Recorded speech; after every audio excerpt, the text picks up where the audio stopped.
I love it. I love it. I love it. Look at this. This is the greatest thing I've ever seen. Hey, I'm not surprised. Hey, what's popping, guys? Hope you guys are doing well, doing blessed, having a good day, having a good week.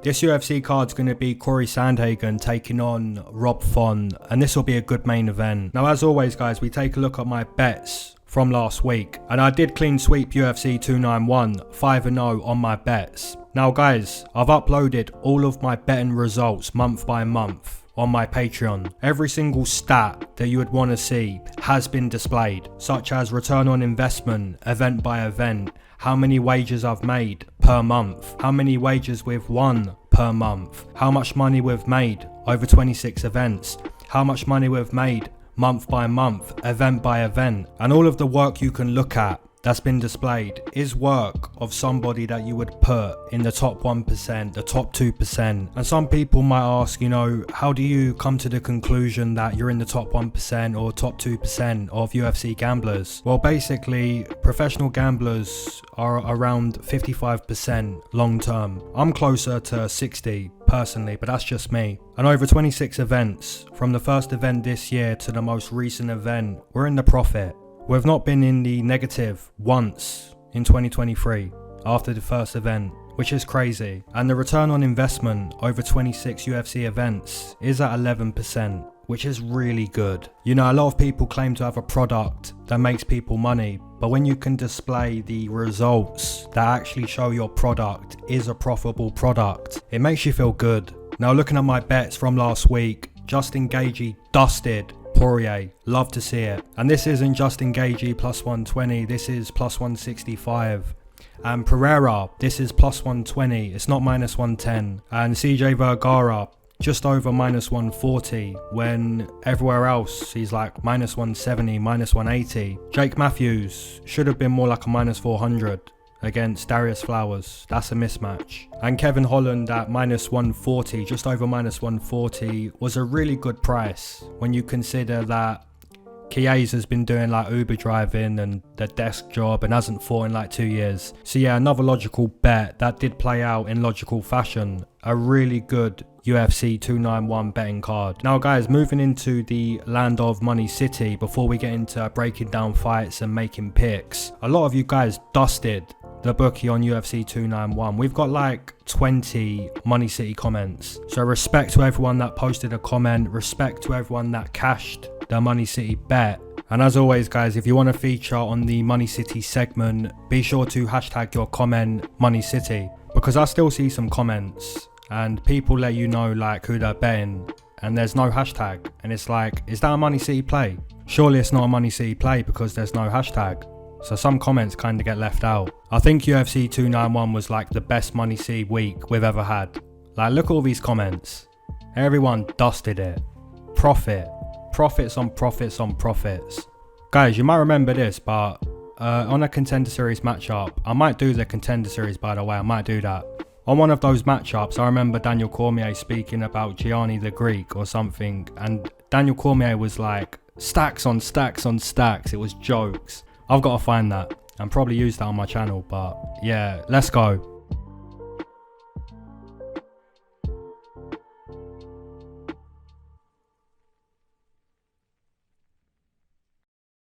Alright, guys, first matchup on this card, we've got Assu Almabaev, and he's going to be fighting Ode Osbourne. Now, Assu Almabaev is primarily a grappler with a strong wrestling background, a national wrestling champion with a black belt in jiu-jitsu. I'm watching the tape.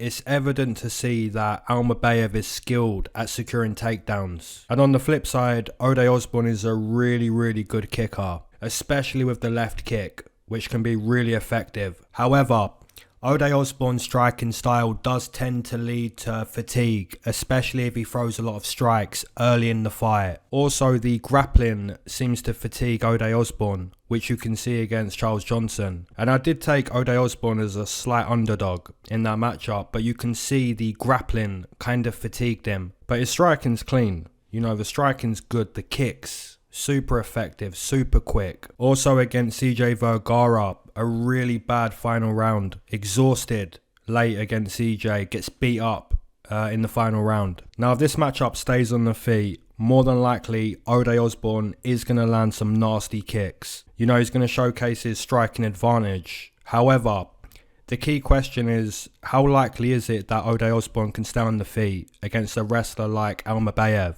Personally, guys, my prediction will be Assu Almabaev, the grappler. I think if this matchup is 1-1 heading into the final round, I'd much prefer to side with the wrestler due to his superior cardio and potential submission skills. And if Osbourne is exhausted after 10 minutes, I'm not sure he's going to be able to do enough in that final round. So give me the newcomer, Assu Almabaev. Alright, moving into a matchup between Jake Hadley taking on Cody Durden, and this is going to be a good matchup. Now, Jake Hadley is primarily a southpaw boxer. His hands are super sharp with an effective jab that does find the target. His 1-2 combination is also very sharp, and also his body shots. He really rips to the body, and even the calf kicks are also effective.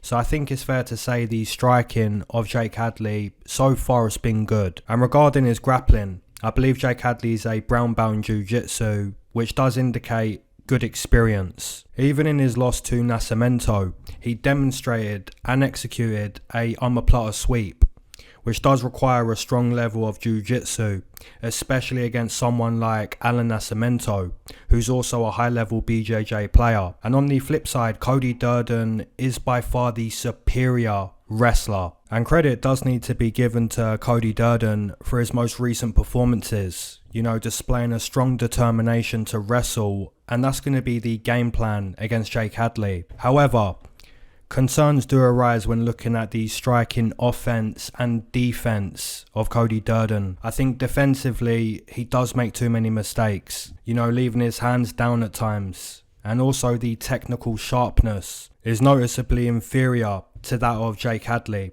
I think Jake is a much better boxer. For Cody Durden to win this matchup, more than likely he's got to be effective at maintaining the control against the fence and on the mat. Failing to do so could lead to a kickboxing matchup where they're going to be exchanging strikes, where I believe Jake Hadley would get the better of those exchanges. So I'm going to side with Jake Hadley to win this matchup. It is a good matchup though. Cody Durden is a good wrestler, but I just think there's more weaknesses in the game of Cody Durden compared to Jake Hadley.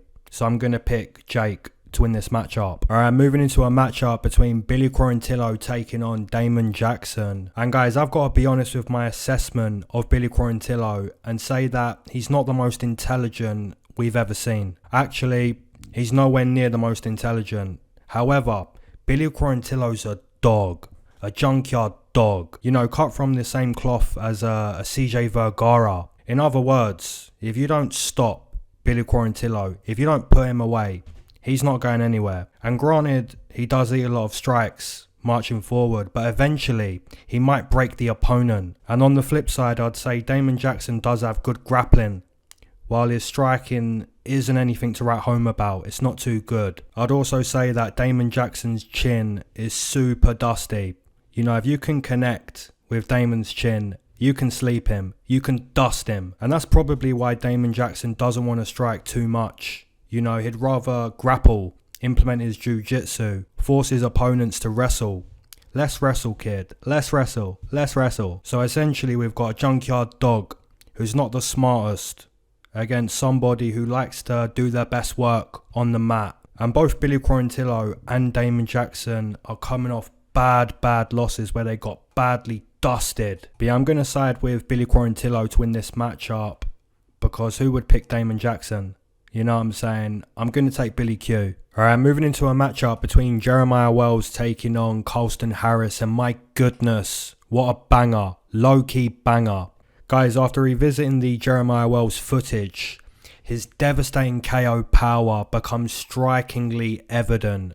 His performance against Corn McGee was nothing short of illegal. Truly a nasty KO that can only be described as complete dusteration. And his stoppage over Wally Alves in his UFC debut was also impressive. I believe Jeremiah's got a black belt in jiu-jitsu, and he effectively showcased his grappling against Blood Diamond, controlling and dominating the entire fight from start to finish. Although he did momentarily lose control when he ran into the fence, but yeah, apart from that, dusted Blood Diamond. Now guys, shifting our focus to the opponent, Carlston Harris, who also has a black belt or a brown belt. Not entirely sure, one or the other, if someone can let me know in the comment section below if you know. His grappling's very good though, unlike Blood Diamond. You know, he's not a fish out of water. In fact, he has a comprehensive understanding of jiu-jitsu. His jiu-jitsu is very good. And Carlston Harris also possesses some nasty hooks, a powerful right hand, and that kind of makes the matchup interesting. You know, the fact that both fighters have KO power, both fighters are really good jiu-jitsu players. It kind of suggests that a fight between Carlston Harris and Jeremiah Wells is unlikely to go the full 15 minutes. And Jeremiah Wells doesn't waste any time with the feeling out process. You know, as soon as the ref says fight, he begins covering distance, unleashing fight-ending combinations within the first 10 seconds. And on the flip side, Carlston Harris isn't going to back down from the challenge. You know, he's going to stand his ground and respond with big punches. So I think this matchup is a good matchup. It's close to 50-50. In my opinion, and it's also a matchup that has high potential for a stoppage. I'm going to predict the underdog Carlston Harris to win this matchup. Alright, moving into a matchup between Raoni Barcelos taking on Phillips, and this is a good matchup. Essentially, this is going to be Muay Thai versus Nikita Kai.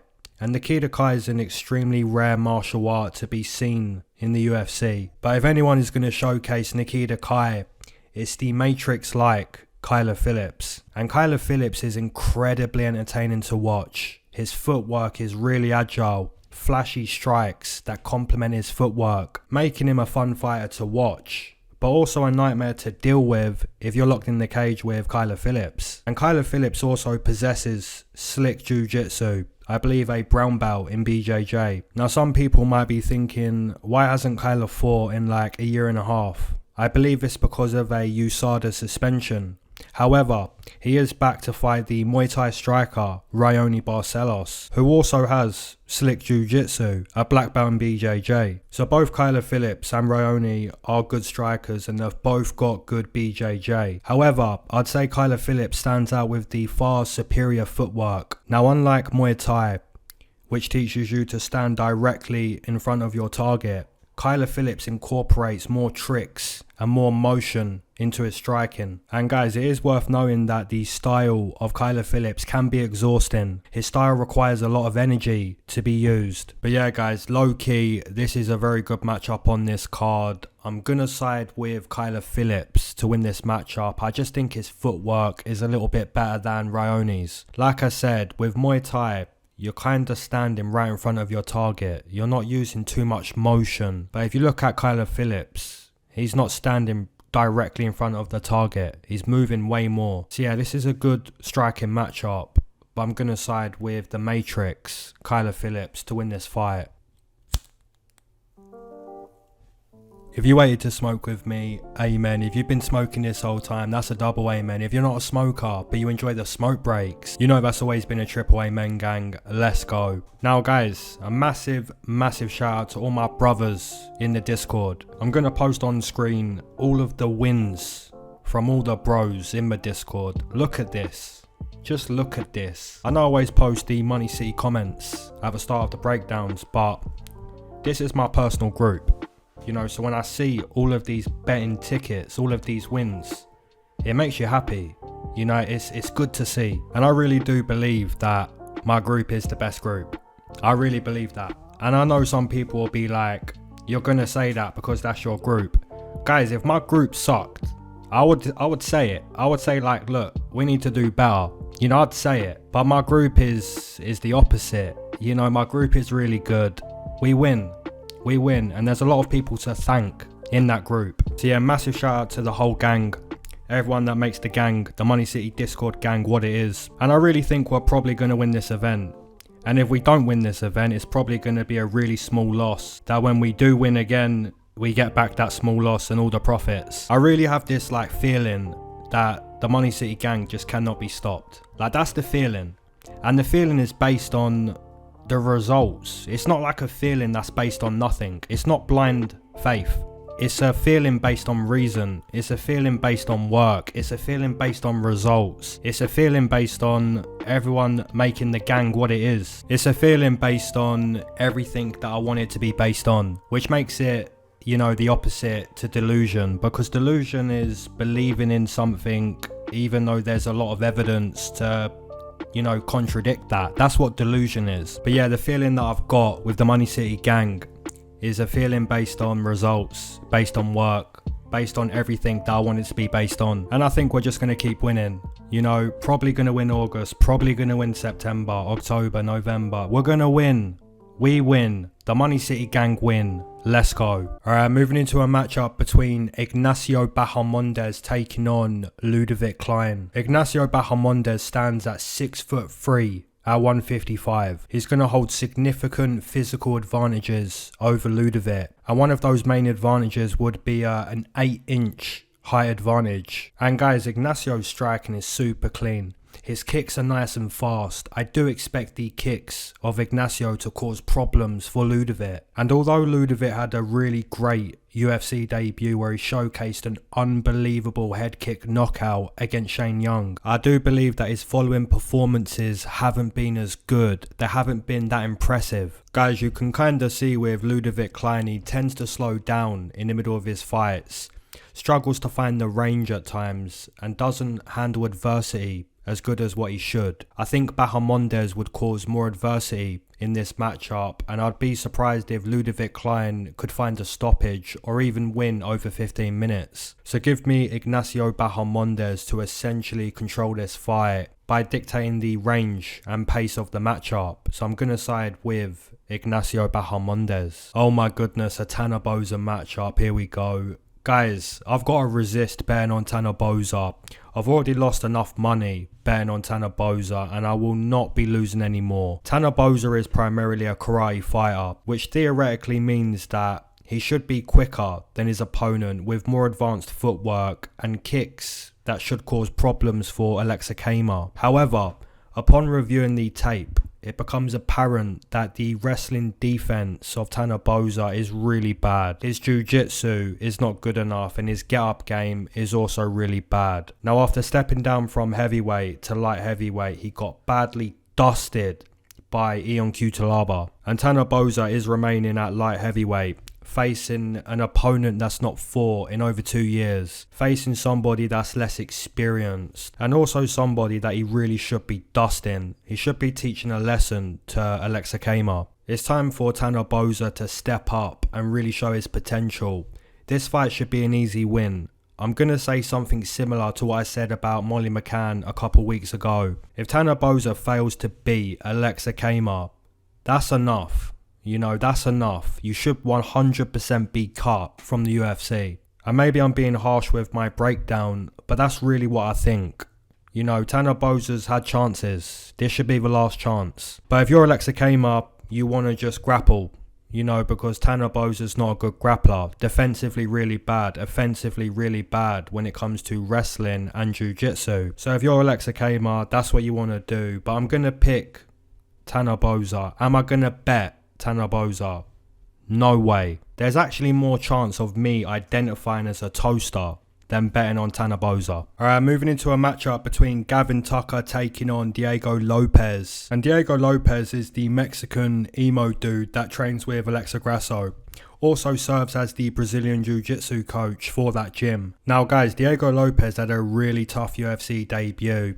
He competed against a fighter that's more than likely to contend for a championship in the future, Movsar Evloev. However, his current opponent is closer to retirement than actually fighting for a championship. So a massive step down in competition for Diego Lopes. Now both Diego Lopes and Gavin Tucker possess strong jiu-jitsu skills, but Tucker might have a hard time trying to out-grapple Diego Lopes. And if Tucker tries to do that, he could potentially find himself getting submitted. Now looking at the striking, I'd say Gavin Tucker has more experience, but he's also inactive and older. His recent defeat against Dan Ige kind of demonstrates that fighting is a young man's game. You know, Gavin Tucker really got dusted by Dan Ige. Now guys, Diego Lopes is going to be bigger than Gavin Tucker. He's going to hit harder than Gavin Tucker. And like I said, if Gavin tries to grapple, if he tries to rely on his jiu-jitsu to win this matchup, there's a good chance that he ends up losing because of that.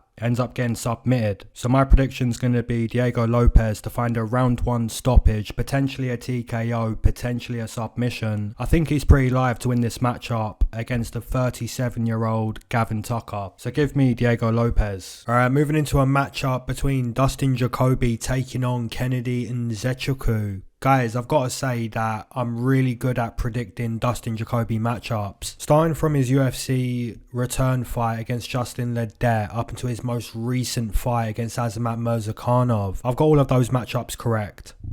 Except from the matchup against Khalil Roundtree. But I still believe Dustin Jacoby did win that matchup. Now, Jacoby's main weapons are his excellent calf kicks. His style kind of resembles a less refined version of Israel Adesanya. He's like the Wish version of a high-level kickboxer. A poor man's version, but still a good kicker, still a good kickboxer. Now guys, on the flip side, Kennedy Nzechukwu has definitely shown improvements since his fight with Carlos Solberg a few years ago. His performance against Carl Roberson showcased his evolution, essentially becoming Kennedy Nurmagomedov in that matchup. Now guys, if Kennedy's not doing what he's supposed to be doing, 100% his coach is going to shout.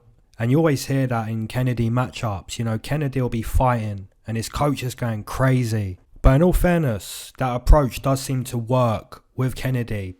And every fighter responds differently. You know, some people respond when they get shouted at, and some people respond when the information is delivered in a calmly manner. It seems that Kennedy responds when his corner's aggressively shouting instructions. And honestly guys, I think this is a really difficult prediction to make. Dustin Jacoby's the better kicker, better footwork, and a higher level of striking. Whereas on the flip side, Kennedy's more physically imposing, more likely to find success in the clinch, or even take Dustin Jacoby to the mat.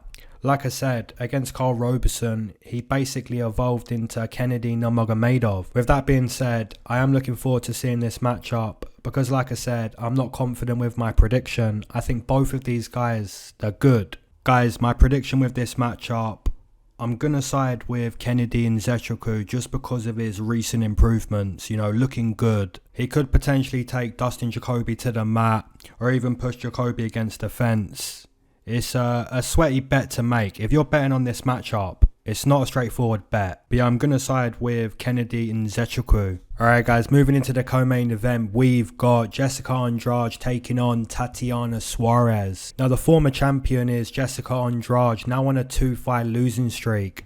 And I've bet against Jessica Andrade in both of those matchups. I took Erin Blanchfield at plus 150 and I took Yan at plus 165 and I've cashed both of those tickets. Now guys, Tatiana Suarez is minus 400.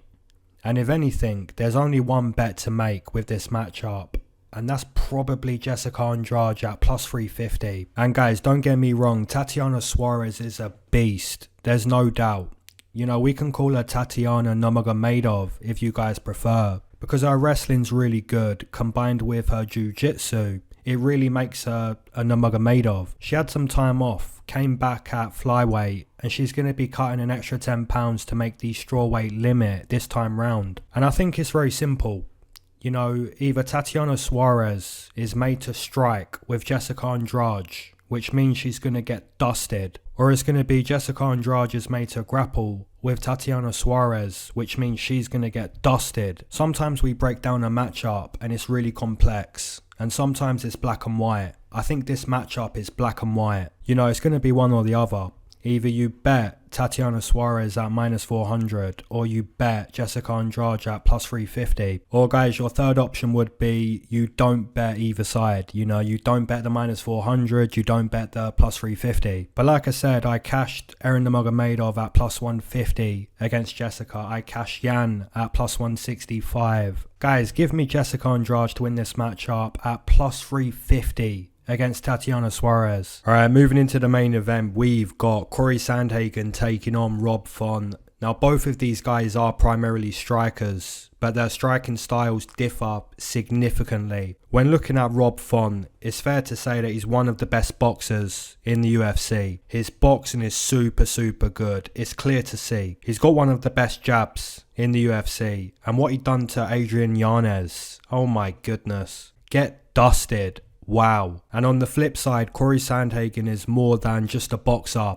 He's very unorthodox, you know, able to constantly switch his stances and set traps for his opponents. And this makes him extremely dangerous to compete against. Because guys, if you make many mistakes against Cory Sandhagen, chances are you're going to end up unconscious after walking yourself into a nasty trap. Now guys, Rob Font doesn't make a whole lot of mistakes, but his chin is kinda dusty, which means he's going to be likely to respect Cory Sandhagen's diverse striking skill set. Now guys, regarding the grappling in this main event, it's fair to say that Cory Sandhagen is a better grappler than Rob Font. And we see evidence of Cory's grappling against Marlon Vera, where he successfully took Marlon to the mat whenever he chose to do so. Now guys, in my opinion, it's pretty fair to assume that Cory Sandhagen is better than Rob Font. He possesses a more diverse skill set on the feet, with also really good footwork. The footwork of Cory Sandhagen is really difficult to keep up with. If Rob Font was somehow to win this main event, I think the TKO prop would likely cash for Rob Font. However, my prediction is not going to be that. My prediction will be Cory Sandhagen at some point to find a stoppage in this main event. I believe Cory Sandhagen has more to offer and is simply better in more aspects of combat. Now guys, if this main event was just boxing, I would give Rob Font a much better chance. However, this is mixed martial arts, and Cory Sandhagen is a real mixed martial artist. So my main event prediction is going to be that Cory Sandhagen will secure a stoppage at some point. Whether it's early, late, or in the middle of this fight, my prediction is that Cory Sandhagen will emerge victorious inside the distance. As always guys, drop down your main event prediction, your co-main, your underdogs, your straight bets, your money city plays. Drop all that in the comment section below. And as always, keep your eyes to the sky, never glued to your shoes. Peace.